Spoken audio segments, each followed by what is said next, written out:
All right, eyes open in California here again. This is a dream that I had probably 2 years ago, and I know. Okay, listen, all these videos of dreams that I'm putting out right now, I'm getting them. I'm getting them out of my head. I never intended for this to happen. Um, I never did, but that's not to say he never did. So, at any rate, I was just sitting here thinking.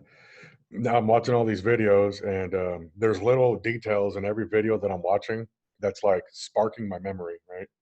So I watched the video earlier from No Jesus, No Peace, and he spoke about a cup. So that my last video was about the 4 times I saw the evil one in my dreams, and it reminded me about a dream I had about me washing a cup. And anyways, everything I'm watching is sparking dreams. So anyways, right now I'm sitting here trying to rack my brain like, different genres of subject matters to see if I remember anything. And I was thinking, okay, have I ever had a dream about outer space? And I don't know what your views are on outer space, but whatever. Then I remembered I've only had one dream that pertains um, to things of that nature, right? So here we go. I had a dream, and the dream was very short, and the dream was Mark II. And that's all I seen in my dream was Mark II. And I'm like, Mark II, okay. So I wake up and I'm like, what is Mark II? What is Mark II? So I'm thinking about it and I'm thinking about it. And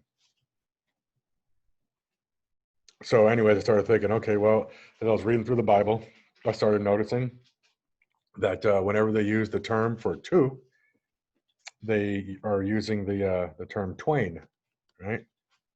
So I'm like, Mark II, Mark Twain.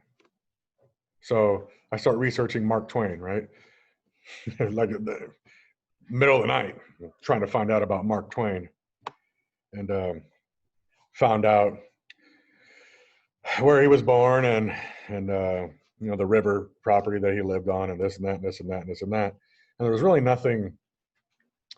It really amounted to nothing. And I was like, Mark Twain, Mark Twain, Mark Twain. So I end up, through my research that night, finding out that Mark Twain is also the name of a comet. It's the name of an asteroid.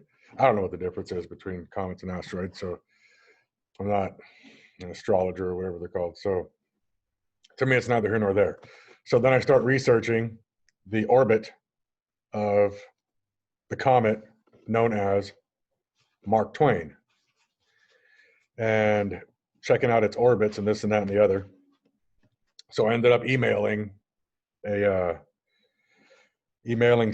Skywatcher group, and to be honest with you, I don't even know who it was, but I emailed them and I said, hey,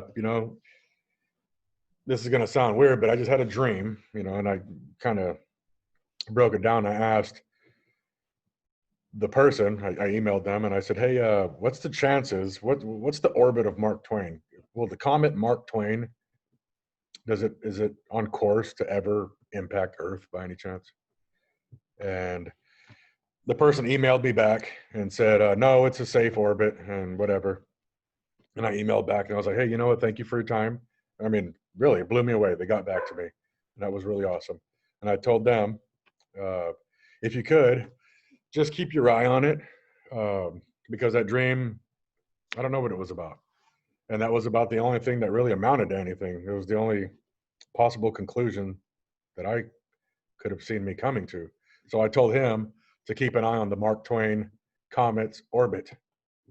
So I don't know what that means. I don't know if I'm searching for something that's not there or if there's something that is there. I have no idea. But that was the only dream that I ever remember really having about anything that has to do with the concept of space and objects like that, coming into our orbit.